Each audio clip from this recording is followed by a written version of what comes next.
सो research जो है basically क्या है कि आज तक किसी फील्ड के अंदर जो भी तरक्की हुई है, जो भी डेवलपमेंट्स हुई हैं, चाहे वो कोई भी दुनिया का फील्ड हो, चाहे मेडिसिन का हो, केमिस्ट्री का हो, बायोलॉजी का हो, फिजिक्स का हो, मैथमेटिक्स का हो, थ्योरेटिकल हो, एक्सपेरिमेंटल हो, टेक्नोलॉजिकल हो, कुछ भी हो, that was based on the previous. ये एक तरह की लेडर का ये एक सिचुएशन होती है कि स्टेप बाय स्टेप जो है दुनिया भर के मुख्तलिफ साइंसदान जो हैं, मुख्तलिफ रिसर्च ग्रुप्स जो हैं, वो कुछ ना कुछ नया काम कर रहे होते हैं, और उनका जो नया काम होता है वो प्रीवियस लिटरेचर के ऊपर बेस कर रहा होता है। तो वो क्या करते हैं, जब भी कोई रिसर्च ग्रुप जो है वो रिसर्च शुरू करता है, या कल को आप जब अपनी रिसर्च शुरू करेंगे, तो you will base your research by understanding the most recent developments जो कि अब तक उस पर्टिकुलर फील्ड में हो चुकी हैं। मिसाल के तौर पर आप में से कोई दोस्त कल को सोलर सेल्स के ऊपर, फोटोवोल्टेक डिवाइसेस के ऊपर कल को रिसर्च शुरू करते हैं, तो ऐसा मुमकिन है कि आप में से कुछ दोस्तों को बिल्कुल कुछ पता ना हो रिसर्च के, उसके लवाजमात क्या होते हैं, उसको कैसे किया जाता है, उसकी what is the essence of research. तो that may be very confusing for you. तो लेकिन आपको एक बात शायद आप में से किसी को पता हो कि जी हमने करना सोलर सेल्स में, जी हम इस फील्ड से बड़े फैसिनेटेड हैं। सो आप क्या करते हैं, आपका पहला स्टेज जो होता है, जो पहला स्टेप होता है, you actually find some literature. क्योंकि अल्टीमेटली कल को आपने जब रिसर्च प्रपोजल जमा करवाना है, जो कि आपकी यूनिवर्सिटी की डिमांड होगी, आपके डिपार्टमेंट की डिमांड होगी, तो उसके लिए यानी आपने प्रपोजल सिनॉप्सिस जमा करवाना है, जिसके अंदर आप अपना प्लान बताएंगे कि ड्यूरिंग द रिसर्च में क्या करूंगा। लेकिन आप खाली दिमाग के साथ वो कोई प्लान नहीं बना सकते। प्लान बनाने का मतलब ये है कि you are already well versed with the previous contribution, with the previous developments in that particular field. Here comes your literature review. Literature review का मतलब ये है कि आपने जो भी अपना फील्ड ऑफ इंटरेस्ट आपने सिलेक्ट किया है, उसके मुतालिक दुनिया भर में अब तक चीदा चीदा बड़े बड़े कौन कौन से डेवलपमेंट्स हो चुकी हैं, कौन कौन सी इन्वेंशन हो चुकी हैं, कौन कौन सी डिस्कवरीज हो चुकी हैं, और उनके अंदर से फिर ये ढूंढना कि what are the existing challenges, what are the existing problems, and what are the opportunities in which you can contribute something new in that particular field. So research is all about novelty. Research is not just कि आपने पीछे वाले किसी काम को reproduce कर दिया, पहले किसी ने काम किया हुआ था, आपने उसको जो है वो उसी के प्रोटोकॉल को फॉलो करके आपने उसी को रिप्रोड्यूस कर दिया। You are not doing research. Research का मतलब ये है कि आपने existing knowledge, existing state of the knowledge को आपने अंडरस्टैंड किया। उस स्टेट ऑफ नॉलेज के अंदर आपने ये डिटरमिन किया कि उसके अंदर, उस पर्टिकुलर फील्ड के अंदर कौन कौन से प्रॉब्लम्स मौजूद हैं, कौन कौन से चैलेंजेस हैं जिन पे दुनिया भाग रही है कि उनको किसी तरह से हल किया जाए, और उसके अंदर आपके लिए क्या अपॉर्चुनिटी है कि आप उसके अंदर क्या नया कुछ कर सकते हैं, क्या नॉवेलिटी दे सकते हैं, क्या आप नई कंट्रीब्यूशन दे सकते हैं, क्या इतना सफिशिएंट काम कर सकते हैं कि that will lead to your publication and a respectful thesis defence. तो तो इसका मतलब है कि आपके लिए वहां पे आपने लिए अपने लिए एक अपॉर्चुनिटी ढूंढनी है उस लिटरेचर के अंदर से। नो, आई ऑलवेज से कि literature review is the backbone of a great research. अच्छी रिसर्च करने का मतलब यह है कि आपकी अच्छा लिटरेचर रिव्यू हुआ हो। अब कई दफा देखते हैं दोस्तों से, उनसे वाइवे में पूछते हैं, हम जब वाइवे लेने जाते हैं पूछते हैं जी आपने टोटल कितने रिसर्च पेपर पढ़े, जी हमने 10 रिसर्च पेपर पढ़े, जी हमने 20 रिसर्च पेपर पढ़े। किसी अच्छी जगह गए तो वो कहेंगे जी हमने 200 रिसर्च पेपर्स पढ़े, हमने 300 रिसर्च पेपर्स पढ़े। Just understand, literature review is all about developing the fundamentals of your knowledge in that particular area. जब तक आपकी नॉलेज बेस नहीं डेवलप होगी, देखिए एक चीज आपने थ्योरी के अंदर पढ़ी, आपने बुक्स के अंदर, टेक्स्ट बुक्स के अंदर आपने पढ़ी, तो उसके फंडामेंटल प्रिंसिपल्स आपने पढ़ लिए। लेकिन लिटरेचर, जो रिसर्च लिटरेचर, जो स्कॉलरली लिटरेचर होता है, उसका एक अपना मिजाज होता है, उसके अंदर अपनी टर्मिनोलॉजीज होती हैं, उसका एक अपना जो है पेस होती है। आपने उस पेस को, उस टर्मिनोलॉजी को, आपने उस एसेंस ऑफ नॉलेज को आपने फॉलो करना होता है, जो कि टेक्स्ट बुक से बिल्कुल डिफरेंट होती है। सो अगेन, जितना कम से कम लिटरेचर रिव्यू करेंगे, जितने कम से कम पेपर्स आप पढ़ेंगे, उतना जो है वो आपका काम इनइफेक्टिव होगा, उतना आपके काम में लूप होल ज्यादा होंगे। बिकॉज आप ना तो एग्जिस्टिंग नॉलेज के बारे में आपके पास इंफॉर्मेशन होगी, और जब आप एग्जिस्टिंग नॉलेज नहीं रखते तो इसका मतलब है कि आपको एग्जिस्टिंग चैलेंजेस का पता नहीं है, आपको एग्जिस्टिंग प्रॉब्लम्स का पता नहीं है। इसका मतलब है कि you can not define the opportunities. आपके पास अपॉर्चुनिटीज कौन सी हैं, considering the constraints in your lab. हमारी जैसे हमारे एफसी कॉलेज के अंदर लैब्स जो हैं, पर्टिकुलरली हमारे डिपार्टमेंट में अभी ये डेवलपिंग फेज के अंदर है। हमारे पास बहुत कम यहाँ पे एक्सपर्टीज है, हमारे पास इंस्ट्रूमेंटेशन की शदीद कमी है, कुछ है तो वो खराब है। हमें बहुत सारे बाहर की यूनिवर्सिटियों के साथ, इंस्टीट्यूशन के साथ जो है वो कोलैबोरेट करना पड़ता है, हमें उनसे मदद मांगनी पड़ती है। ये सारी चीजें सोचते हुए, देखते हुए आपने इस चीज का फैसला करना है कि आप जो रिसर्च प्रपोजल देने जा रहे हैं, आप जो अपॉर्चुनिटी ढूंढने जा रहे हैं, आप जो अपना सनऑप्शन लिखने जा रहे हैं, क्या वो इस काबिल है कि अपनी मौजूदा कंस्ट्रेंट्स के अंदर रहते हुए आप उसको परफॉर्म कर सकें। तो इसका मतलब यह होगा कि ये सारे चीजें देखते हुए आप ऐसा पर्टिकुलर वो वाला लिटरेचर ढूंढेंगे, वो वाला लिटरेचर पढ़ेंगे कि जो आपके काम को आसान बनाए, जो आपके नॉलेज को अपडेट करे, जो आपको एग्जिस्टिंग चैलेंजेस और प्रॉब्लम्स के बारे में इंफॉर्मेशन अच्छी तरह से दे, और उसी के अंदर से you are able to find the opportunities. Because as I told you earlier, literature research is all about creating something new, creating something novelty. Novelty अगर नहीं है तो वो रिसर्च नहीं है, अगर नॉवेलिटी नहीं है तो रिसर्च पब्लिकेशन नहीं होगी। Research publications are based on novelty. ये अलग बात है कि कुछ लोग ट्रिक्स के जरिए, अपनी अच्छी लफाजी के जरिए, जो लोग माहिर हो जाते हैं लिखने के, पेपर्स लिखने के माहिर हो जाते हैं, वो नॉवेलिटी के बगैर भी चीजों को ऐसे तोड़ मोड़ करके प्रेजेंट कर सकते हैं कि वो एक तरह से वो पब्लिकेशन होने में कामयाब हो जाते हैं। But I am talking about the formal research जो इंटरनेशनल स्टैंडर्ड्स हैं, क्योंकि यही बातें जो है आपको एमएस के अंदर भी काम आएंगी, आपको आगे पीएचडी के अंदर भी यही चीजें जो है, यही रूल्स होंगे जो उनको आपने फॉलो करना है। सो अब you no, when you talk about literature review, the first thing that comes into your mind is the Google scholar. कुछ भी आपने ढूंढना है ना जी, आप गूगल स्कॉलर में चले जाते हैं, गूगल स्कॉलर में जाके उस टॉपिक को ढूंढते हैं जी, मसलन पेरोस्काइट सोलर सेल्स का नाम उसमें डालते हैं जी, लफ्ज डालते हैं, और आपको आगे लाखों की तादाद में जो है वो पेपर्स मिल जाते हैं। और आमतौर पर हमारे दोस्त क्या करते हैं, टॉप के जो 5 10 15 जो उनको मिलते हैं, जो डाउनलोडेबल होते हैं, जो आसानी से डाउनलोड हो जाए, बस वो करके और पढ़ना शुरू कर देते हैं। No, that is not the way. Because आपने अपनी सर्च को ऑप्टिमाइज करना है, आपको आपने यानी Google Scholar is an ocean of knowledge and you need to find the pearls. आपने उसके अंदर से मोती चुनने हैं, आपने अंदर से मोस्ट रेलिवेंट कंटेंट आपको चाहिए। You don't want to waste your time on reading the junk material. उसके अंदर जंक मटेरियल भी होगा, उसके अंदर अच्छा मटेरियल भी होगा, तो आपने वहां से ढूंढना है। तो ये चीजें आज आपको बताऊंगा कि आपने लिटरेचर को ढूंढना कैसे है, फिर आपने इसको डाउनलोड कैसे करना है। सो स्टार्टिंग विद कि research is all about generating new knowledge by using the existing knowledge. Existing knowledge को इस्तेमाल करते हुए आप नया नॉलेज जनरेट करते हैं, contributing something new in the field, कि आपने कुछ नया करके दिखाना है। जब तक कुछ नया नहीं करेंगे, रिसर्च के लवाजमात पूरे नहीं होंगे। Literature review, knowing the current state of knowledge is literature review, कि मौजूदा किसी पर्टिकुलर फील्ड के अंदर इस वक्त क्या सूरत हाल है, लेटेस्ट इंफॉर्मेशन क्या है, कहां तक तरक्की हो चुकी है उस पर, challenges in the field, and that leads to the new inventions and discoveries. A good literature review leads to great research proposal. Now coming state two, कि आपने डिसाइड कर लिया मिसाल के तौर पर कि आपने पेरोस्काइट या आपने फर्ज करें डाइसेंसिटाइज सोलर सेल्स पे आपने काम करना है। ये थोड़ी मेरी 3 4 साल पुरानी है, तो इसलिए मैं डाइसेंसिटाइज, अब तो उसका जमाना गुजर गया, अब तो पेरोस्काइट सोलर सेल्स का जमाना है, but I will use the slides. तो गूगल स्कॉलर से अगर आप इससे वाकिफ नहीं है,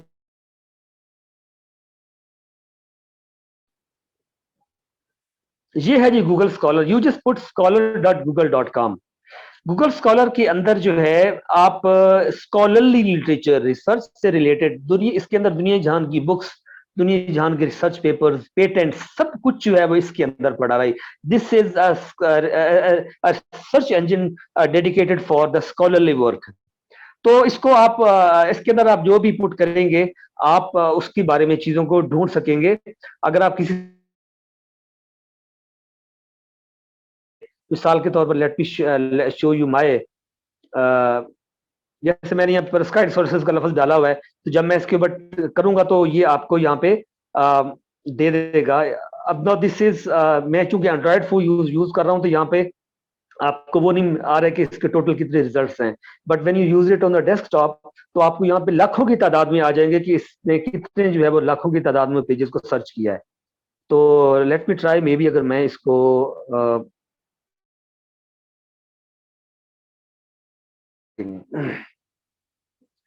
तो आपको आ गया कि आपकी सर्च जो है वो लाखों की तादाद में जो है आपको वो बेसिकली शो कर रहे होंगे। लेट मी पुट, किसी ऑथर का, मसलन मैं अपना नाम लिखता हूँ यहाँ पे।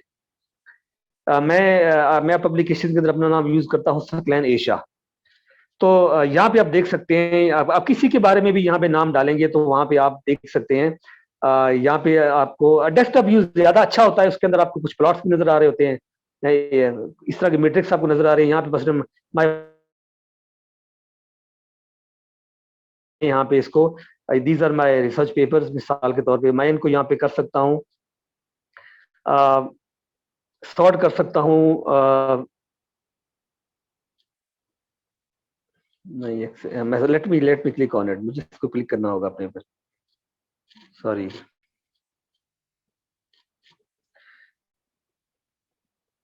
जी, तो ये मैंने अपने नाम पे क्लिक किया तो यहाँ पे मेरा प्रोफाइल इस तरह से खुल जाता है। और यहाँ पे आप किसी का भी नाम क्लिक,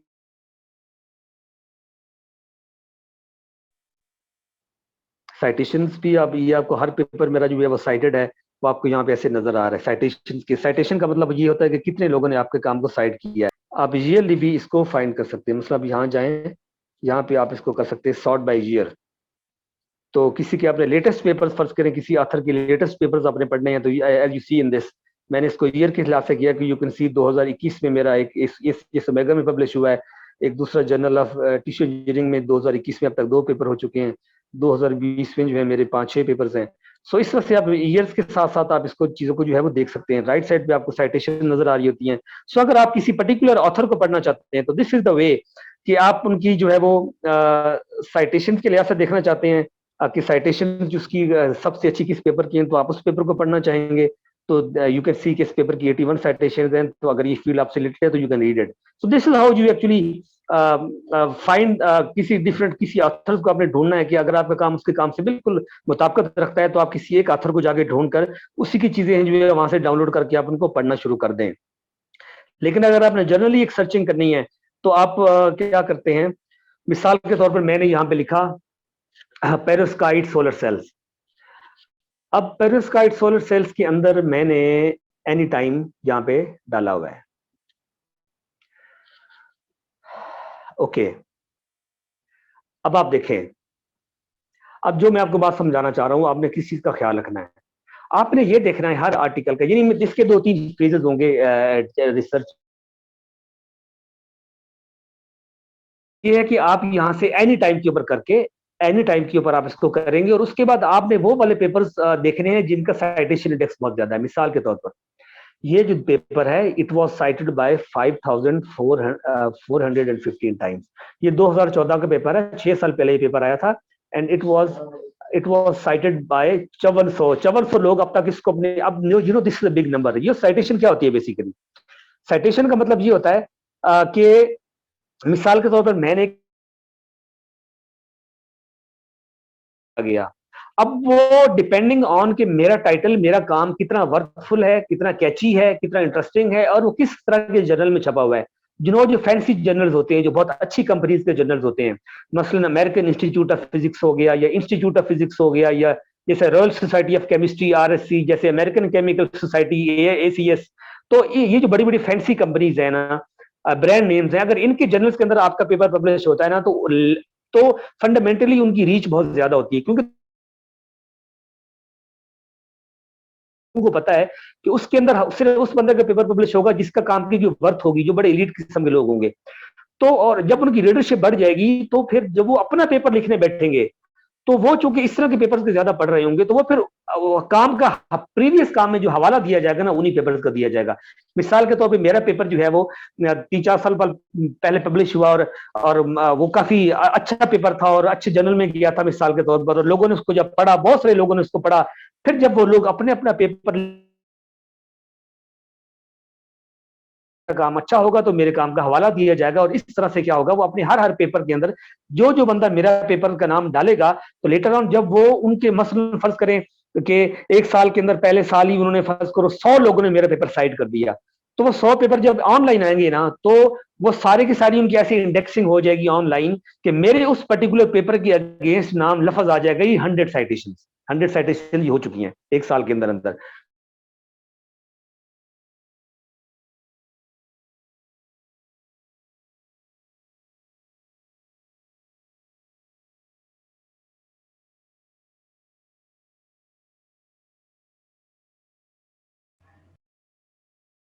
ये किसी बहुत बड़े ग्रुप ने लिखा है, ये कोई बड़ी अच्छी फंडामेंटल साइंस बताती है, कोई बड़ा जबरदस्त नॉवल आइडिया इसके अंदर, ये आपको लाजमन पढ़ना चाहिए।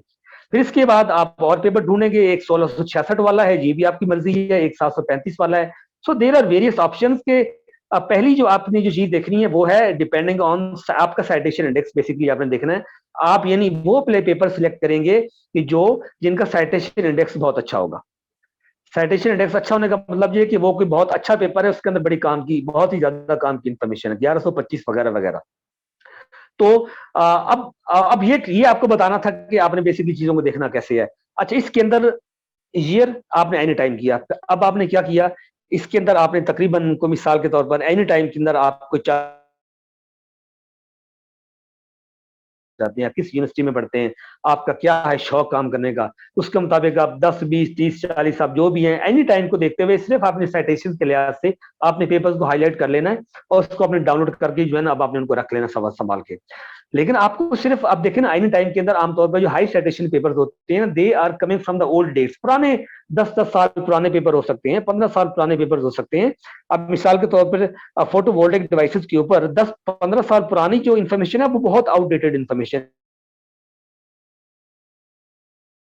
मतलब ये है कि पुरानी डेट के पेपर जो है ना वो आपको शायद मेजर डेवलपमेंट्स तो ना दे सकें, लेकिन they will give you the fundamentals of that particular field. क्योंकि 10 15 साल पहले जो टेक्नोलॉजी अपनी अर्ली फेज के अंदर थी, तब उसका फंडामेंटल कॉन्सेप्ट, फंडामेंटल साइंस पर पेपर पब्लिश किए गए थे। तो इसका मतलब ये है कि अगर आप जितना पुराना पेपर जो है वो रीड करेंगे, उस दौर की जो फंडामेंटल टेक्नोलॉजी होगी, फंडामेंटल साइंस होगी, जो बेसिक मैकेनिज्म होगा, जो बेसिक फिजिक्स होगी ना, वो बहुत अच्छे तरीके से वहां पे प्रेजेंट,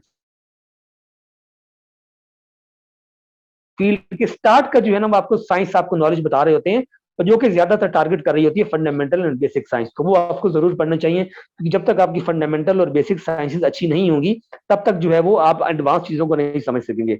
लेकिन आपको सिर्फ पुरानी चीजें ही नहीं चाहिए, आपको कुछ नई चीजें नहीं। आज 2021 शुरू हो गया है, तो इसका मतलब ये है कि अब हमें थोड़ा सा अपनी रिसर्च को थोड़ा आगे लेके आना चाहिए। तो हम क्या करेंगे, मैं मिसाल के तौर पर एक एक रिसर्च क्वेरी लगाऊंगा सिंस 2014, सिंस 2017। मैं 2017 से लेके अब तक मैं चाहता हूँ कुछ अब रिसेंट डेवलपमेंट्स देखो इसके अंदर क्या क्या आ रही हैं। तो ये मेरे सामने 2017 से लेके अब तक के पेपर्स आए पड़े हैं जी। इसके अंदर मैं फिर दोबारा दो चीजें देखूंगा, दो चीजें मैं देखूंगा, एक साइटेशन इंडेक्स कितना है, कितना है इस पेपर का, और जो हाई साइटेशन इंडेक्स होंगे मेरी फील्ड से रिलेटेड, एक तो मैं उनको मैं डाउनलोड करूंगा, दूसरा मैं ये देखूंगा इनकी कंपनी कौन सी है। Now look at this, this is royal society for chemistry. ये आरएससी, ब्रिटिश की आरएससी, ये सब मेरे पाइनियर्स हैं, RSC royal society for chemistry. अगर इसका साइटेशन इंडेक्स कम भी आपको मिल रहा है ना, इसको जरूर डाउनलोड करें क्योंकि ये कोई बहुत बड़ी चीज होगी। दूसरे नंबर पे है this is American chemical society, ACS. Royal society of chemistry है या एसीएस है, ये दोनों बेसिकली पब्लिशिंग ब्रांड्स हैं, और इनके अंदर मुख्तलिफ तरह के, ये मुख्तलिफ तरह के पेपर्स पब्लिश करते हैं, यानी ये पूरी पब्लिशिंग कंपनीज हैं, इलीट पब्लिशिंग कंपनीज हैं केमिस्ट्री और नैनो टेक्नोलॉजी के अंदर। तो इनके आगे बेशुमार जर्नल्स होते हैं, लेकिन जब एसीएस और आरएससी का नाम लग जाए, स्किप ना करें। फिर इसी तरह से अगर फिजिक्स के अंदर आए तो अमेरिकन इंस्टीट्यूट ऑफ फिजिक्स का अगर आप एआईपी का नाम आ जाए, या अगर आपको आईओपी का नाम आ जाए, तो इस तरह के ब्रांड नेम जब आ जाते हैं ना, तो इवन अगर उनका साइटेशन इंडेक्स अभी थोड़ा कम भी होना, वो पेपर्स आपको लाजमन पढ़ने चाहिए, क्योंकि ऐसे पेपर जो है वो या इसी तरह से अगर किसी के नाम के साथ नेचर का लफज आ जाए, नेचर बहुत बड़ी कंपनी है, वो आपको बिल्कुल भी मिस नहीं करने चाहिए। इसी तरह से जो है जैसे जर्नल ऑफ अप्लाइड फिजिक्स है, जैसे फिजिकल रिव्यू भी है, ईआरएल है, फिजिकल रिव्यू एल, ये बड़े बड़े फैंसी जर्नल्स हैं कि जिनके पेपर्स आप नहीं मिस कर सकते, चाहे उनका साइटेशन इंडेक्स थोड़ा ही क्यों ना हो। सो आपने दो चीजों का ख्याल रखना है, एक तो नंबर ऑफ साइटेशन कितनी है इस पेपर की, और दूसरा उसकी पब्लिशिंग कंपनी कौन सी है। अब ये देखें, ये पेपर जो है ये 2020 में छपा है, अभी यानी इसको एक साल हुआ है, एक साल भी पूरा नहीं हुआ छपे हुए। ये नेचर का पेपर है, और इनके इम्पैक्ट फैक्टर नेचर के 30 30 40 40 50 50 होते हैं। तो इसका मतलब है कि ये पेपर कोई ऐसी चीज है कि जो नेचर वगैरह ऐसे पेपर छापते हैं जो कि बिल्कुल साइंस का हुलिया जो है वो बदल देते हैं, बिल्कुल जबरदस्त किस्म की नॉवेलिटी उनमें होती है, इंडस्ट्रियल ओरिएंटेड। और इसका साइटेशन देखिए, एक साल के अंदर ही 82 साइटेशन आ चुकी है इसकी, अभी एक साल पूरा नहीं हुआ और 82 साइटेशन इसकी जो है वो मुकम्मल हो चुकी है। इसी तरह से आपको यहाँ पे फिर एक और एसीएस का पेपर मिल रहा है, काम अच्छे अच्छे जर्नल्स में छपता है। इसी तरह से विले एक बहुत बहुत अच्छी कंपनी है। तो मेरा कहने का मकसद ये है कि वैसे तो लाखों तरह के रिजल्ट इस सर्च क्वेरी के अंदर आ चुके हैं, लेकिन आपने क्या ढूंढना है, अच्छी कंपनी का मतलब है कि डाउनलोड कर लें चाहे साइटेशन इंडेक्स का कम ही क्यों ना हो। और दूसरा आपने इसको देखना है कि इनका साइटेशन कितनी है, नंबर ऑफ साइटेशन जितनी ज्यादा अच्छी होंगी इसका मतलब ये कि वो पेपर उतना ज्यादा पढ़ने के काबिल है जिसको आप मिस नहीं कर सकते। लेकिन ये सब कुछ करने से पहले आपने एक काम करना है, क्योंकि आप अपनी रिसर्च अभी शुरू करने जा रहे हैं, तो you should do one thing, you have to add the word review. आपने लफ्ज डालना है रिव्यू, और फिर आप इसको दोबारा सर्च करना। ना रिव्यू क्या होता है, अंदर भी शुरू से लेके आज तक जो जो मेजर डेवलपमेंट्स हुई हैं, जो जो मेजर रिसर्च पब्लिकेशंस हुई हैं, जो इन्वेंशंस हुई हैं, जो कमर्शियलाइजेशन हुई हैं, चीजें इंडस्ट्री में गई हैं, उसका एक मुकम्मल एक निचोड़ आपको दे देता है रिव्यू पेपर।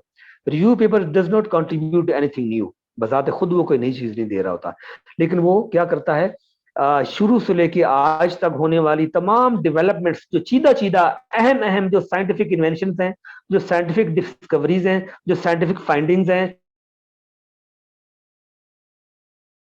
इंफॉर्मेशन आपको देता है, और ना सिर्फ आपको ये बताता है बल्कि ये आपको साथ में ये भी बताता है कि इस पर्टिकुलर फील्ड के अंदर चैलेंजेस क्या हैं, प्रॉब्लम्स क्या हैं, एफिशिएंसी क्यों 30-28% से ऊपर नहीं जा रही, क्यों इसके अंदर जो है वो क्योंकि इसके अंदर पेरोस्काइट एक अनस्टेबल मटेरियल है, उसके अंदर टॉक्सिसिटी भी मौजूद है, तो ये उसके प्रॉब्लम्स हैं जिसकी वजह से उसकी एफिशिएंसी ऑल दो एग्जिस्टिंग एफिशिएंसी में सबसे बेस्ट है, लेकिन वो इससे आगे क्यों नहीं जा रही, धड़ाधड़ दुनिया भर में काम हो रहा है।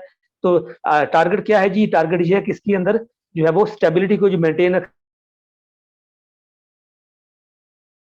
डिग्रेडेबिलिटी रोका जाए, उसको कैसे रोका जाए, उसकी क्या क्या मैकेनिज्म हो सकते हैं, कि किस किस ने इस पे कितना कितना काम किया है, तमाम इंफॉर्मेशन आपको मिल जाती है एक रिव्यू पेपर के अंदर से। और रिव्यू पेपर एक अच्छा स्टार्ट होता है उसकी फंडामेंटल साइंस को समझने का। आप you I I always recommend कि वंस टू डिसाइड कि आपका रिसर्च पे आपका टॉपिक ऑफ इंटरेस्ट क्या होगा, आपको सबसे पहले ओरिजिनल रिसर्च पेपर पढ़ने की बजाय आपको रिव्यू पेपर ही पढ़ना चाहिए, और 3-4 रिव्यू पेपर आपको मुख्तलिफ कंपनीज के पढ़ने चाहिए, जिससे आपका दिमाग खुलेगा और आप क्या क्या अपडेट्स आ चुकी हैं, क्या क्या उसके अंदर नया हो चुका है, क्या क्या एग्जिस्टिंग प्रॉब्लम्स हैं, क्या क्या एग्जिस्टिंग चैलेंजेस हैं, और उनका फिर वो आपको हाइपोथेसिस उन्होंने आपको दिया होगा, उसका अपने suggest, you get the opportunities from the review paper. तो रिव्यू पेपर्स को भी अगेन सर्च करने का वही तरीका, एनी टाइम के अंदर जाएं। ऑल तो ये लेटेस्ट ही देखने चाहिए वैसे, क्योंकि review is about latest one, लेकिन अगर 1-2 साल पुराने भी हो जाए तब भी जो है वो आप, अगर उसका साइटेशन इंडेक्स अच्छा जा रहा है तो यू कैन थिंक अबाउट 3-4 साल पुराना भी हो जाए तब भी ठीक है, लेकिन बेहतर कोशिश ये करनी चाहिए कि जो लेटेस्ट, क्योंकि रिव्यू पेपर आपको लेटेस्ट वाला चाहिए अगर आपने अच्छी रिसर्च करनी है तो। अगर आपने इंटरनेशनल लेवल की रिसर्च करनी है तो आपको लेटेस्ट मोस्ट रिसेंट जो है वो देखना पड़ेगा, और उसके अंदर फिर आप कंपनी को देखेंगे, इम्पैक्ट फैक्टर को देखेंगे। अगर ब्रांड नेम नाम फर्ज करें, यहाँ पे ब्रांड नेम आपको नजर आ रहा है जी, RSC है, ये RSC का रिव्यू पेपर है जी। If you look at this review of recent progress and chemical stability of perovskite solar cells, ये बिल्कुल इसी टॉपिक के ऊपर आपको रिसेंट 5 है, और है भी रॉयल सोसाइटी ऑफ केमिस्ट्री का, तो ये आपको लाजमन पढ़ना चाहिए। और इसका जो है साइटेशन भी 1369 है, काफी रिस्पेक्टेबल है। इसी तरह से आप मुख्तलिफ उनको देखें, और अगर मैं नहीं कह, वैसे तो आप जितना मर्जी पढ़ते जाएंगे ना, जितना गुड़ डालेंगे उतना मीठा होगा, but to save your time अगर आप 3-4 पढ़ लेना, दैट इज MS लेवल पे वो भी काफी होता है। और उसके लिए वही आप जिस चैनल का वो है आप उसको एक बार खोल के देखें, उसका इम्पैक्ट फैक्टर वगैरह खोल के देख लें, आपको उसकी कंस्ट्रक्शन से ये अंदाजा हो जाएगा कि पेपर पढ़ने के लायक है कि नहीं। पर है 2019 का, विले भी एक अच्छी कंपनी है। एडवांस फंक्शनिंग मटेरियल्स, मेरे ख्याल में इसका इम्पैक्ट फैक्टर भी 9-10 के करीब होगा कहीं। तो ये भी बिल्कुल जी, जो जितना हाई इम्पैक्ट का पेपर होगा जी, उतना आप उसको लाजमन आपको उसको पढ़ना चाहिए। और जो अच्छे अच्छे जर्नल्स के अंदर, रॉयल सोसाइटी के अंदर या अमेरिकन केमिकल सोसाइटी के अंदर या AIP के अंदर जो रिव्यू एक्सेप्ट किए जाते हैं ना, they are accepted only from the established pioneers of that field, कि जो फील्ड के अंदर इंतहाई मशहूर किस्म के साइंटिस्ट लोग होंगे ना, सिर्फ वही इसको पब्लिश कर सकते हैं। छोटे मोटे लोग जिनके अभी इतना करवा ही नहीं सकते, उसके लिए उनको छोटे मोटे जर्नल्स की तरफ जाना पड़ता है, जिनकी कोई इतनी ज्यादा वर्थ नहीं होती है। ये दूसरा पॉइंट आपको मैंने ये बता दिया कि हमेशा start your research papers with the review articles के अंदर आप 9-10 पढ़ लें तो क्या ही बात है, बट 3-4 आपको लाजमन पढ़ने चाहिए। और उससे आपकी जो है वो आपको वहां पे करंट लेटेस्ट रिसेंट डेवलपमेंट्स का भी पता चलेगा, और साथ में आपको ये भी पता चल जाएगा कि उसके अंदर एग्जिस्टिंग प्रॉब्लम्स क्या हैं, चैलेंजेस क्या हैं, और literature. तो now I come to my back to my PDF. PDF मैंने किसी टाइम पे डेस्कटॉप कंप्यूटर के ऊपर ये क्वेरी सर्च की थी। आप चाहेंगे तो आपको इसी तरह का कुछ इंटरफेस नजर आएगा। मैंने लिखा था डाई सेंसिटाइज सोलर सेल्स और मुझे सर्च दिया था जिसने 2,39,000 इतने पेपर्स यहाँ पे पड़े हुए हैं। But I don't have time to read all of them क्योंकि मैंने तो बहुत कम पेपर्स पढ़ने हैं।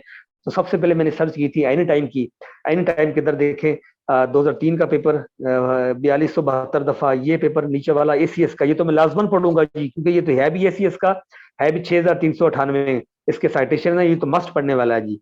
इसी तरह से you can also find some book chapters और देयर यू के अंदर भी आपको देखें एसीएस के पेपर्स आपको नजर आ रहे हैं, एसीएस पब्लिकेशंस आपको नजर आ रही हैं। ये भी एसीएस की है और ये भी एसीएस की है, अमेरिकन केमिकल सोसाइटी। ये नेचर है जी, नेचर। और नेचर का भी आप देखें 2005 के पेपर है, 5723 दफा तब तक जो है किया गया था। और इसी तरह से पेपर्स हैं। ओके,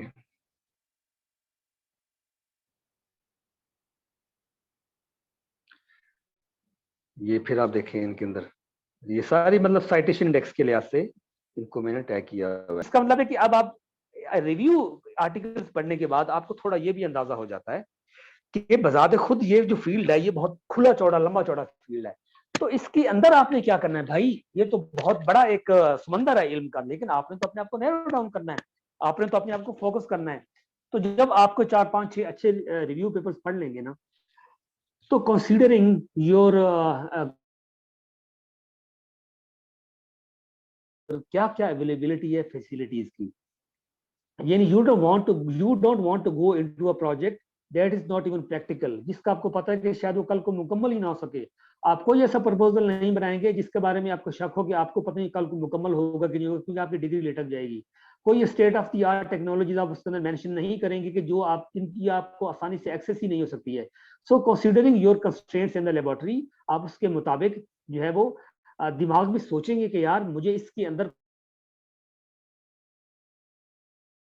फील्ड को नैरो डाउन कर सकता हूँ, क्या मुझे इलेक्ट्रॉन ट्रांसपोर्ट लेयर पे जाना चाहिए, अगर वो लेयर लूँ तो मैं टाइटेनियम ऑक्साइड की लेयर लूँ या जिंक ऑक्साइड की लेयर लूँ, या वो कौन सा मटेरियल में यूज करूँ, या कोई नया कोई मैं हाइब्रिड किस्म का सिस्टम बनाने की कोशिश करूँ, या ये हो सकता है कि पेरोस्काइड मटेरियल है तो उसकी डिग्रेडेशन या उसकी अनस्टेबिलिटी को कैसे बेहतर कर सकता हूँ। प्रीवियस नॉलेज से आपको कुछ कुछ अंदाजा हो चुका होगा, आपको पता चल चुका होगा कि एग्जिस्टिंग चैलेंजेस कौन से हैं, और उनके अंदर हाइपोथेसिस की बेस पर आप अंदाजा लगा सकते हैं कि कौन सी चीज ऐसी है जो अभी ट्राई नहीं के बारे में देख सकेंगे, गोल्ड ट्रांसपोर्ट लेयर के बारे में क्या कुछ किया जा सकता है, मौजूदा अब तक इंफॉर्मेशन क्या है, फिर आप उनकी कॉस्ट देखेंगे, कीमत कितनी है, क्या आप उसको अफोर्ड भी कर सकते हैं कि नहीं कर सकते, क्या उसको स्टडी करने के लिए आपके पास पूरी फैसिलिटीज मौजूद हैं कि नहीं है। सो आपके दिमाग के अंदर पूरी फिल्म चल रही होती है, आप अपने अंदर जो है वो एक प्लान कर रहे होते हैं कि यार मुझे अब इसको रिसर्च को नैरो डाउन करना है, तो मुझे अब इसको कैसे आगे लेके चलना है। तो फिर आप क्या करेंगे, आपका दिमाग सोचेगा यार ऐसा करते हैं, इसके इतने सारे कंपोनेंट्स हैं, तो आपको जिसमें ज्यादा इंटरेस्ट नजर आ रही है ना, आप उस के तौर पर जी। उसके बाद उन दिनों की बात है, तब मैंने कहा चलो यार इतना कुछ तो, ये तो बड़ा लंबा चौड़ा काम है डायसेंसिटाइज का, लेट्स फाइंड कि ये पोरफायरिन बेस्ड जो सेंसिटाइजर्स होते हैं इसको भी ट्राई करूं। मुझे लगता है कि इसके अंदर कुछ अपॉर्चुनिटीज मौजूद हैं, जो थोड़े बहुत पेपर पब्लिश हुए हैं उनके अंदर मुझे इसमें अपॉर्चुनिटी नजर आ रही है, और इसके अंदर चल मैं हो सकता है कि ये प्रॉब्लम्स है इसके जरिए मैं इसको हैंडल कर सकूं, इसकी एफिशिएंसी बढ़ा लूं, या इसकी कॉस्ट को बेहतर कर लूं, या इसकी प्रॉब्लम हो सकती है, कोई भी चैलेंज हो सकता है, स्टेबिलिटी का प्रॉब्लम हो सकता है, मॉइस्चर के साथ मिलकर एयर के साथ मिलकर कोई मॉलिक्यूल डिग्रेड हो सकता है। तो ये प्रॉब्लम है सॉल्व करने के लिए लेट्स ट्राई पोरफायरिन। मैं इसको थोड़ा सर्च करता हूँ, तो अब आप क्या करेंगे, आप पोरफायरिन का लफ्ज डालेंगे गूगल स्कॉलर के अंदर, आप उसको सर्च करेंगे and then you will again start reading the papers. ये काम आप यहाँ दोबारा एक दो रिव्यू पेपर्स भी यहाँ पे बाय द वे डाउनलोड कर सकते हैं, यानी ऐसे रिव्यू पेपर जिनका ताल्लुक सिर्फ पोरफायरिन के साथ होगा। तो अगर आपको मिल जाए तो अच्छी बात है, ना भी मिले तो भी अगेन उसी फार्मूला के मुताबिक उसी तरह से साइटेशन इंडेक्स को देखते हुए और अच्छे अच्छे जर्नल्स को देखते हुए उसके बाद जो है फिर आप उसको नैरो डाउन करेंगे, 2014 से देख लें कुछ पेपर, 2017 से कुछ देख लें, और फिर लेटेस्ट 2021 का लफ्ज डाल के जो मोस्ट रिसेंट आपको भी अच्छे पेपर चाहिए, आपको मोस्ट रिसेंट के ऊपर आपको जो सबसे लेटेस्ट इन्फॉर्मेशन होगी ना वो सबसे ज्यादा क्रूशियल हुआ करती है, क्योंकि आपने आगे जो नई कंट्रीब्यूशन देनी है, जो नई नॉवेलिटी आपने देनी है ना, उसकी ऊपर वो बेस कर रही होती है। सो आप इस तरह से जो चीजों को लेके आप एक लिस्ट तैयार करेंगे, ये सारे 6398 2010 का ACS, ये सारी चीजें जो है वो करने के बाद जो है, हाँ आप अब इसके अंदर देखिए मैंने कैसे किया हुआ है एनी टाइम के अंदर। उसके बाद 2014 से मैंने इसको सर्च किया, 2014 से सर्च करने के बाद मैंने इसको 2017 से सर्च किया। अब ऐसा मैं इसको थोड़ा फोकस कर रहा हूँ, क्योंकि ये 2017 के दिन थे जब मैंने स्लाइड्स बनाई थी। अगर आज बनाऊंगा तो मैं 2021 डालूंगा, और 2021 से जो है वो उन पेपर्स, ये सारा कुछ अब आपने कर लिया, आपने इन सब के लिंक्स जनरेट कर लिए, आपने इनको जो है डेटाबेस बना ली। अब अगला स्टेज आता है जी, उनको डाउनलोड कैसे करना है। तो यहाँ तक अगर आपको कोई क्वेश्चन है ना, सर्च करने से हवाले से अगर आपको अब तक कोई प्रॉब्लम है तो आप मुझसे feel free to discuss and feel free to ask, feel free to ask if you think कि यहाँ पे कोई बात आपको नहीं समझ आई तो।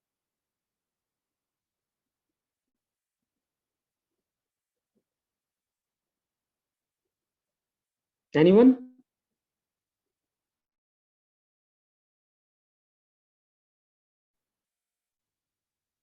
हेलो, आपको आवाज आ रही है मेरी? जी जी सर, आ रही सर। है। आप यस सर, आ रही आपको है। कोई क्वेश्चन नहीं, मैं आगे चलूं? जी yes sir. Sir. Yes okay sir. Okay जी। उसके बाद अगली चीज होती है जी, पेपर्स को डाउनलोड कैसे किया जाए। अगर आप वैसे अपने घर से बैठकर किसी पेपर को क्लिक करेंगे ना, तो इस तरह का मैसेज आएगा जी कि जी $59 दें और आपका पेपर आ जाएगा। तो $59 तो आप कभी $59 की जाके हम ट्रीट ना करें, खाएं तो फ्री में तो कुछ भी नहीं होता। अच्छे जर्नल्स हमेशा आपसे पैसे मांगेंगे, तो लेकिन इसका एक तरीका ये कि आप किसी public sector university, GC, UET, Punjab university, जहाँ पे एचईसी के फंड से उनको हर रिसर्च पेपर की एक्सेस मिली होती है, अगर आप उनकी डोमेन से, उनके इंटरनेट से बैठकर ये पेपर्स खोलेंगे तो वहां से आपसे पैसे नहीं मांगे जाएंगे, आपको पीडीएफ फाइल डाउनलोड हो जाएगी। You can ask your friends और समवन के जी ये काम करें। लेकिन अगर आप ऐसा नहीं करना चाहते तो देयर इज अ वे, जो कि कोई इतना अच्छा तरीका नहीं है। मैं ऑलरेडी नो, इस तरीके के बारे में आप लोग पहले से ही जानते होंगे साहिब के बारे में। तो ये कोई इस तरह से फॉर्मल तरीका नहीं है, बट अब क्या करें जी, मजबूरी है। हमारी एफसी कॉलेज में भी हमें कोई इतनी इजी एक्सेस जो है वो नहीं दी गई है किसी की तरफ से। चंद एक जर्नल्स हैं, जैसे स्प्रिंगर के जर्नल्स हम डाउनलोड कर सकते हैं, जे स्टोर वगैरह के जर्नल्स हम डाउनलोड कर सकते हैं हमारी एफसी कॉलेज की डोमेन के अंदर बैठ के। लेकिन हम एल्सवियर के और नेचर के और एसीएस और आरएस के पेपर्स हम डाउनलोड नहीं कर सकते। सो उसका फिर तरीका ये है कि आप, तो समटाइम्स आपको .tw के साथ ही मिलेगी, समटाइम्स किसी, ये अपने नाम डोमेन चेंज होती रहती है इसकी। तो आप एक दो शुरू वाले लिंक्स को ट्राई करेंगे तो इस तरह का जो है ना आगे जो पेज खुल जाएगा। तो अब आपने क्या करना है, आपने इधर से इस एड्रेस, जिस पेपर के वो पैसे मांग रहे हैं उस पेपर का आपने लिंक, यूआरएल लिंक आपने कॉपी करना है और उसको आपने यहाँ पे डाल देना है, और उसके बाद आपने ओपन का बटन दबा देना है। मोस्ट प्रोबेबली ऐसा होगा कि ये लिंक आप ना करें एक दो दफा, तो आप क्या करेंगे, क्योंकि सर्वर इनका बहुत ज्यादा बिजी होता है, पीडीएफ फाइल लाजमन खुल जाएगी। हम भी जब करते हैं तो शुरू में 3-4 मतलब ट्राई करना पड़ता है, क्योंकि इनका सर्वर बहुत बिजी होता है, लेकिन आपको पीडीएफ फाइल इसकी खुल जाएगी, आप उसको डाउनलोड करके सेव कर सकते हैं। दूसरा, अगर आप ये नहीं करना चाहते या आपसे ये भी नहीं हो रहा, तो एक दूसरा तरीका होता है कि दुनिया भर में एक मतलब एक नॉर्म सा बन चुका है कि हर कोई अपनी अच्छी साइटेशन मांगता है, हर बंदा जो है अच्छी साइटेशन के लिए जो है तवज्जो करता है, वह पेपर्स को प्रमोट करना चाहता है। तो एक जाहिर है हर साइंटिस्ट चाहता है कि उसके पेपर, तो उसके काम को ज्यादा से ज्यादा साइड करेंगे तो तब उसके काम की जो है वर्थ बढ़ेगी। हर बंदा फेम चाहता है साइंस के अंदर, रिकग्निशन चाहता है।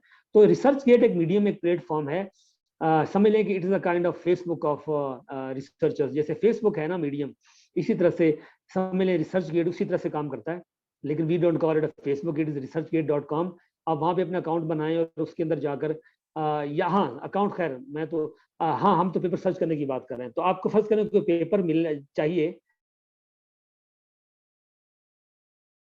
with 13% efficiency achieved. तो मैं क्या करूंगा, इसका रिसर्च करने के लिए भी तो अकाउंट बनाना जरूरी होगा ना, या देख लेते हैं, जरूरी नहीं है। अगर पीडीएफ फाइल अवेलेबल होगी तो उसके बगैर भी हो जाएगा। तो ये टाइटल में गूगल स्कॉलर में डालूंगा या गूगल में सिंपल गूगल सर्च में डालूंगा, google.com में जाके लिया, लेकिन उसके शुरू में लफ्ज डाल दूंगा रिसर्च गेट। रिसर्च गेट का लफ्ज डालूंगा ना तो आपको ये PDF file he basically they देगा। यहाँ पे ये पीडीएफ फाइल यहाँ पे पड़ी है, you can see this is the PDF download available. ये पीडीएफ डाउनलोड क्या जी, आप रिसर्च गेट से आगे डाउनलोड कर सकते हैं, क्योंकि ज्यादातर साइंटिस्ट अपने पेपर्स को पब्लिसिटी के लिए, अच्छी साइटेशन देने के लिए रिसर्च गेट पे भी रख देते हैं, अपने यूनिवर्सिटी अपने कॉलेज के रिसर्च ग्रुप के अंदर भी डाल देते हैं। तीसरा तरीका ये हो सकता है जी कि फेसबुक के ऊपर कुछ रिसर्च कुछ ऐसे ग्रुप्स मौजूद हैं, क्लोज ग्रुप्स, जैसे एक ये है research articles books and literature के नाम से, आप इसको ज्वाइन करें और इसके अंदर जो है आपने जो भी उसका लिंक है ना, आप वहां पे प्रोवाइड करेंगे उसकी इन्फॉर्मेशन, या तो लिंक दे दें या फिर उसका इन्फॉर्मेशन दे दें। तो विद इन लाइक 2 आवर्स और 1 आवर, ये 30 मिनट्स आपको आपके इनबॉक्स में पेपर भेज दिया जाएगा। जैसे कि आप यहाँ पे देख रहे हैं, एक पेपर की रिक्वेस्ट की गई है और 2 घंटे बाद कहता है जी आपको पेपर भेजा जा चुका है, उसने शुक्रिया भी अदा कर दिया। हाँ बोले, किस किस्म की? अभी मेरे पास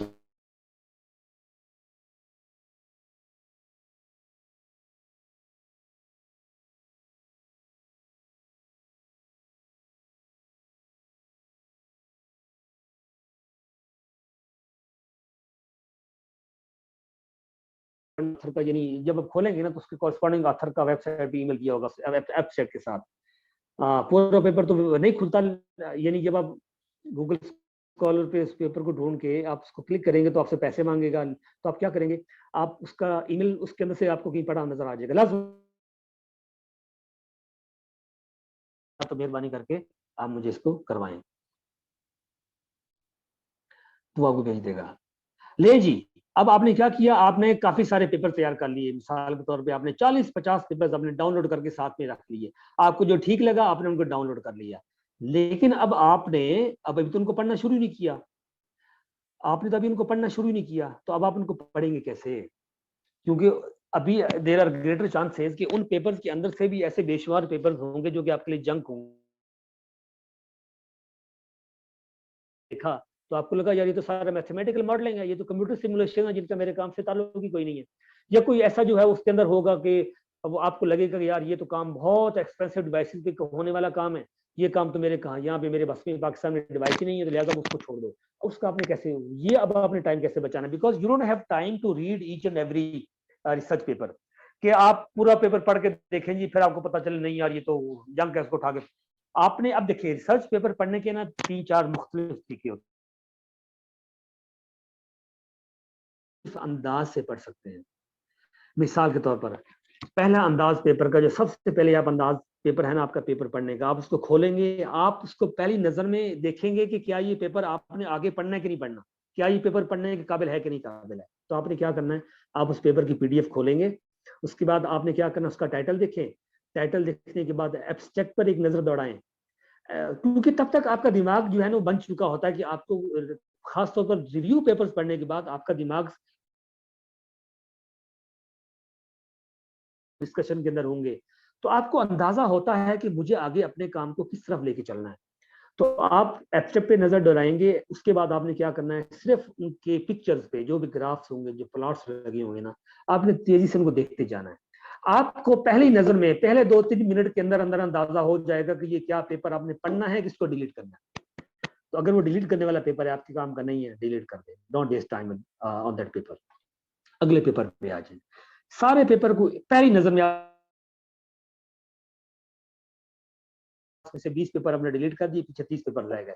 अब आपने 30 पेपर्स को आगे आपने पढ़ना है। अब आगे, अब एक पेपर के अंदर क्या कुछ होता है, एक पेपर के अंदर सबसे ऊपर टाइटल होता है, फिर एब्स्ट्रैक्ट, फिर इंट्रोडक्शन, इंट्रोडक्शन के बाद जी उसकी method and methodology, materials and method, फिर रिजल्ट्स एंड डिस्कशन, फिर कंक्लूजन, फिर साइटेशंस। अब जो है, अब जैसे जैसे आपकी रिसर्च आगे आगे जाती जाएगी ना, वैसे वैसे आपकी preference to read that particular section, के कौन सा सेक्शन आपने पढ़ना है ना, वो आपकी प्रेफरेंस जो है वो चेंज होती जाएगी। मिसाल के तौर पर शुरू के अंदर जो है आपने चूंकि अपना टाइप टॉपिक आपने डिफाइन करना है शुरू के अंदर, और टॉपिक डिफाइन करने का मतलब ये कि आपने सिनॉप्सिस लिखना है। सिनॉप्सिस लिखने के लिए आपने ये डिसाइड करना है कि आपका आपने narrow down field of interest, आपका narrow down field of area जो है वो कौन सा होना चाहिए। तो ये आपको कैसे पता चलेगा? अब आप रिसर्च पेपर्स को पढ़ना शुरू करेंगे। क्या क्या पढ़ेंगे? नंबर 1 आप उसका एब्स्ट्रैक्ट पढ़ेंगे अच्छी तरह से। आप उसका एब्स्ट्रैक्ट पढ़ने के बाद आप क्या करेंगे? आप किसी रिसर्च पेपर का, that is a kind of brief literature review relevant to that particular paper. उस पर्टिकुलर पेपर में जो भी रिसेंट काम किया गया है उसका लिटरेचर रिव्यू होता है इंट्रोडक्शन, ब्रीफ से लिटरेचर रिव्यू।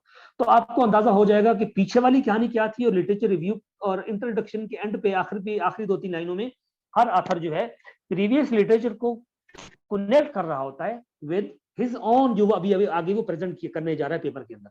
उसका जो पेपर जिस चीज का के साथ, तो आपने इंट्रोडक्शन का पेपर पढ़ना है, सारी इंट्रोडक्शन आपने पढ़ने हैं। इंट्रोडक्शन पढ़ने के बाद जो है आपने नजर दौड़ानी है मटेरियल्स एंड मेथड्स के ऊपर देखते हुए। साथ में आपके जेहन में होगा ना कि आपने एक्सपेरिमेंटेशन वाला काम कब करना है। एक तरीका तो ये कि आप साथ साथ इसको नजर दौड़ाते रहें, और साथ में पिक्चर्स को देखना शुरू कर दें। पिक्चर्स जो है आपके काम से बहुत रेलेवेंट होंगी। तो वहां से आपने अंदाजा लगाना है कि अब आगे आपने असल में आपने आगे नैरो डाउन करना है अपनी फील्ड को। तो फील्ड को नैरो डाउन करने के लिए सिनॉप्सिस तक पहुंचने literature review. Efficient literature review का मतलब होता है कि कोई एक ऐसा काम जो कि आप कम टाइम में ज्यादा आउटपुट के साथ ले सके। वैसे तो अभी सारे पेपर बैठे पढ़ना शुरू करें, सुबह से लेकर शाम तक दिन में 10 पेपर खत्म करें, तो आप कोई 5-10 दिनों में सारे पेपर पढ़ लेंगे, but that will not be efficient. वो एक थॉरो एग्जॉस्टिव रिसर्च होगी जिसमें आप थक भी जाएंगे, लेकिन ऑफकोर्स उसके फायदे भी आपको होंगे, लेकिन वो थका देने वाला लंबा चौड़ा काम होगा। हम यहाँ बात कर रहे हैं एफिशिएंट लिटरेचर रिव्यू की। कम टाइम को इस्तेमाल करते हुए अपने मोती कैसे अंदर से चुनने देंगे। सो जैसा मैंने आपसे बोला, हर सेक्शन जो होता है ना रिसर्च पेपर का, वो उसकी एक अपनी डिमांड होती है, अटेंशन डिमांड होती है। मिसाल के तौर पर जब आप सिनॉप्सिस की तरफ जा रहे हैं तो उसके लिए इससे पहले आप इंट्रोडक्शन को बहुत ज्यादा फोकस करेंगे, क्योंकि वहां से आपको नया प्रॉब्लम मिलेगा इंट्रोडक्शन सेक्शन के अंदर से। जब आप कल को एक्सपेरिमेंट करने के लिए बैठेंगे ना, तो तब आप उसी रिसर्च पेपर को दोबारा पढ़ रहे होंगे, लेकिन उस दौरान एक्सपेरिमेंटेशन के दौरान अब आपकी नियत होगी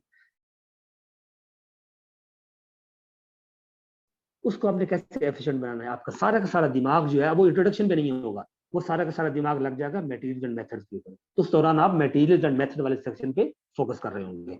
और साथ में जब आपका डाटा कलेक्शन हो जाएगी, अब आपकी अगली बारी होगी आपने डाटा को अरेंज कैसे करना है। डाटा को अरेंज करने के लिए फिर आप देखेंगे प्लॉटिंग किस तरह की जाती है, कौन कौन से प्लॉटिंग उनको मर्ज कैसे किया गया है। अब उस तरह से प्लॉटिंग के लिए फिर आप रिजल्ट्स वाले सेक्शन में जाकर प्लॉटिंग का जो है वो सिस्टम समझेंगे, और आप देखेंगे कि आपने अपने काम के अंदर प्लॉटिंग कैसे करनी है। उसके बाद अबाउट कि आपने जो डाटा इकट्ठा किया है उस डाटा के अंदर से आपने साइंस क्या निकाली है, नॉवेल्टी आपने क्या जनरेट किया है। Because it is the science, it is a data analysis. ये सिर्फ डाटा इटसेल्फ नहीं, बल्कि डाटा एनालिसिस उससे ज्यादा इंपॉर्टेंट होता है, जो ये डिफाइन करेगा कि आपको आपका पेपर किस जर्नल में पब्लिश होगा। अगर आपने डाटा एनालिसिस बहुत जबरदस्त किया हुआ है, आपने इसके अंदर फंडामेंटल साइंस को अप्लाई किया हुआ है, फंडामेंटल कॉन्सेप्ट्स को आपने अप्लाई किया हुआ है, मैथमेटिकल कॉन्सेप्ट्स को आपने अप्लाई किया हुआ है, तो उसके नतीजे में जो आपकी डिस्कशन का सेक्शन होगा that will novelty build he explain इस डिस्कशन और रिजल्ट्स के सेक्शन से आती है। आपका जो काम का जो नया होता है ना, किसी काम का नॉवेल्टी का होना, नए काम का होना, दैट कम्स फ्रॉम डिस्कशंस। क्योंकि आप डिस्कशंस के दौरान ये प्रूव कर रहे होते हैं कि मेरा डाटा जो है उसके अंदर से मैंने ये नई साइंस निकाली है, मैंने ये नई फिजिक्स निकाली है, ये मैंने नई डायमेंशन निकाली है, मैंने इस प्रॉब्लम को ऐसे ऐसे टैकल किया है, मैंने इस अपॉर्चुनिटी को यूज करते हुए मैं इस नतीजे पे पहुंचा हूं। और देन आपने इसको एडवर्टाइज करना है कि ये मेरा काम कितना जबरदस्त है, जो कि आपका आपकी राइटिंग स्किल के साथ जब पेपर लिखने बैठेंगे तो वो इस पर डिपेंड करेगा कि आप उसको एडवर्टाइज कैसे करते हैं। That is about your writing skills. जितने ज्यादा पेपर लिखते जाएंगे उतना ज्यादा आज जो है वो आपके अंदर वो चीज आपकी वो निखरती जाएगी। So I always tell my students कि if you want to become a good writer you must become a good reader. You can not become a good writer without becoming a good reader. अच्छा लिखारी बनने के लिए आपको अच्छा reader होना चाहिए। अच्छी रीडिंग करने का मतलब आप अच्छे लिखारी बन गए। सो हर रिसर्च पेपर को आप पढ़ते रहेंगे। सो एक बार याद रखिए, अगर आज आपने एक पेपर पढ़ लिया तो उसको उठा के साइड में मत फेंक देना, क्योंकि आपको वही पेपर, अगर आप, मैं इंटरनेशनल रिसर्च की बात कर रहा हूँ, अब आपको वही पेपर 3-4 मरतबा दोबारा पढ़ना पड़ेगा अगर आप अच्छी रिसर्च करना चाहते हैं। तो पहली दफा सिनॉप्सिस लिखने से पहले आपका फोकस होगा इंट्रोडक्शन पे, एब्स्ट्रैक्ट के ऊपर, और आप साथ उसकी पिक्चर्स पे नजर दौड़ाएंगे, कंक्लूजन को पढ़ेंगे। फिर जब आपका सिनॉप्सिस अप्रूव हो जाएगा तो आप उसको मजीद फाइन ट्यून करने के लिए आपको एक और लिटरेचर रिव्यू का दौर चलाना पड़ेगा, क्योंकि अब आपका सिनॉप्सिस अप्रूव हो चुका है। और उसी फार्मूले के मुताबिक मजीद पेपर डाउनलोड करेंगे, तब तक नए रिसर्च पेपर्स आ चुके होंगे मार्केट के अंदर, क्योंकि रिसर्च सिनॉप्सिस अप्रूव होने का महीने 2-3 महीने 4 महीने लग जाते हैं। उस दौरान आप नए पेपर्स पढ़ेंगे अच्छे अच्छे जर्नल्स के, अपने आप को अपडेटेड रखने के लिए। तो फिर आप एक्सपेरिमेंटेशन शुरू करेंगे, एक्सपेरिमेंटेशन शुरू करने के दौरान फिर आप ये पेपर बार बार पढ़ रहे होंगे, ठीक है। और पेपर्स पढ़ने के बाद जो है, जब आपकी डाटा आप इकट्ठा कर चुके होंगे, तो फिर अब आपकी जो है वो लिखने की बारी आएगी, फिगर्स बनाने की बारी आएगी। तो लिखने के दौरान फिर आप जो है, जब आप लिखेंगे ना, तब है ना, तब आप वहां से लिए कॉन्सेप्ट को आप यहाँ पे यूज कर रहे हैं, जो अभी आपको मैं बताता हूँ। अब आपने देखे पेपर पढ़ना कैसे है। एक तो दिक्कत ये कि हम आमतौर पे कैसे पढ़ते हैं, पेपर पढ़ना लिया और पढ़ना शुरू कर दिया, दैट्स इट। ये ऐसा नहीं करना, आपने इसकी अंडरलाइनिंग करनी है, आपने लाइनें लगानी है, कौन सी चीज, तब तक आपको अंदाजा हो चुका होता है कि आपके लिए क्या इंपॉर्टेंट है, क्या इंपॉर्टेंट नहीं है। आप एक बार याद रखें, कल को जब आप अपना रिसर्च पेपर लिखने बैठेंगे ना, अच्छा इम्पैक्ट पेपर आपके लफ्जों की लफाजी अच्छी हो, आपका कंटेंट अच्छा हो, उसकी जार्गन, उसकी टेक्निकल लैंग्वेज कमाल होनी चाहिए, कमाल साइंटिफिक होनी चाहिए, कमाल साइंटिफिक लैंग्वेज होनी चाहिए। अब वो लैंग्वेज कहाँ से आएगी, वो घर में तो बैठ के नहीं बनाई जा सकती। या तो आप इतने अच्छे लिखा रही हूँ, आप और मैं, तो हम इतने अच्छे लिखारी या तो बन जाएं, अदरवाइज हम क्या करते हैं, हम हर चीज जो हम समझते हैं कि कल को हमारे किसी भी तरह से काम आ सकती है, हम उसको अंडरलाइन कर लेते हैं, और हम लेफ्ट साइड पे, दिस इज माई स्टाइल, ये मेरे स्टाइल अपना हो सकता है। यहाँ पे मैं आपको अपना स्टाइल बताने जा रहा हूँ, ये सारा कुछ मैं आपको अपना स्टाइल ही बता रहा हूँ। मसलन मैंने इस पैराग्राफ को अंडरलाइन करके लेफ्ट साइड पे लिखा हुआ है, effect of magnetic field on crystallisation of this material and on bioactivity. यानी ये पैराग्राफ जो है, मैग्नेटिक फील्ड का क्या इफेक्ट होता है क्रिस्टलाइजेशन बिहेवियर के ऊपर। तो जब भी मेरे किसी काम के अंदर ये वाली चीज आएगी ना, तो मैं भागा भागा आऊंगा, इसको बैठ के रीराइट करूंगा अपने अल्फाज में, इसी टेक्निकल लैंग्वेज को अडॉप्ट करने की कोशिश करूंगा, लेकिन अपने अल्फाज में विद प्रॉपर साइटेशन, इन्हीं के रेफरेंस लोगों के देकर मैं एक इस तरह से पैराग्राफ आगे फेंक दूंगा। इसी तरह से come to the next section, ये भी बिल्कुल वैसे ही है। ये अंडरलाइन में मैंने अंडरलाइन किया, इसका मतलब है कि this is something very important. इसी तरह से ये सारी चीजें जो है, ये वो चीजें जो कल को मैं रेफर करूंगा, जिनको मैंने अंडरलाइन नहीं किया वो मेरे लिए बस आम सी चीजें हैं। इसी तरह से ये जो पैराग्राफ है, if you look at the left side, due to proton transfer from by hydrogen phosphates to water, spin inversion in magnetisation field. अब ये जो पोर्शन है ना, ये इस्तेमाल होगा डिस्कशन के अंदर। डिस्कशन के अंदर जब आप डाटा एनालिसिस करते हैं ना, तो वहां पर आपको जो इलेक्ट्रॉनिक्स लेवल पर इलेक्ट्रॉन ट्रांसपोर्ट बता रहा होता है, जहां पे आपको वो केमिकल रिएक्शन बता रहा होता है कि किस आयन ने किस आयन के साथ किया, कौन सा प्रोटॉन ट्रांसफर हुआ, कैसे इलेक्ट्रॉन ने इंटरेक्ट किया, उसके नतीजे रिजल्ट आया। This is called data analysis. This is what makes a remarkable and outstanding discussion section. This is what gives impact to your paper. इस तरह की लैंग्वेज, इस तरह की फंडामेंटल साइंस, मैं इसको भी नोट्स बना लूंगा, और कल को मुझे जरूरत पड़ेगी मैं उसको वहां पे इसकी तरफ रेफर करूंगा। बिल्कुल इसी तरह से पार्टिकल साइज कितने इंपॉर्टेंट होता है जी, पार्टिकल साइज से रिलेटेड जो भी बात आएगी, पैरामैग्नेटिज्म, सुपर पैरामैग्नेटिज्म, मैं वहां पर ये वाली इंफॉर्मेशन की तरफ रेफर करूंगा। इसी तरह से कोई और बात है जी, फॉर्मेशन ऑफ जो वाटर ग्रोथ एंड मीजोपोर्स की बात होगी, ये मैं जो जो रेलेवेंट चीजें लेटर ऑन कल को मुझे जिनकी जरूरत पड़ सकती है, मैं वो, अब ये इनविट्रो है, इनविट्रो स्टडी जो कि बायो मटेरियल्स के अंदर, लैब के अंदर जो फिजियोलॉजिकल फ्लूइड्स के अंदर रहते हुए बायोलॉजिकल टेस्ट किए जाते हैं, बायोकम्पैटिबिलिटी स्टडी की जाती है। जब इन्फॉर्मेशन मुझे चाहिए होगी तो मैंने यहाँ पे नोट्स बनाए होंगे, मैं टिक किया होगा, मैं यहाँ पे आकर इसको पढ़ना शुरू करूंगा। और इससे related if you look at this, बड़ी मजे की फिक्रे आपको जो नजर आ रहे हैं ना, ये वाले फिक्रे चाहिए होते हैं आपको अपने रिसर्च पेपर में। अच्छा of anionic ions, including phosphates and blah blah, on the surface of hydroxycarbonate apatite crystals because of the calcium deficiency in the crystal lattice. After soaking in SPF, these anionic ions tend to concentrate the inorganic cations, creating local ion supersaturation followed by nucleation and growth of bone-like apatite crystals. Blah blah blah. ये क्या discuss कर रहा हूँ मैं? ये ना तो research methodology है, ना ये इंट्रोडक्शन है. I am talking about the data analysis. मैं ये बात कर रहा हूँ कि मेरे सामने जो रिजल्ट्स आए हैं, अब मैं उन रिजल्ट्स को फंड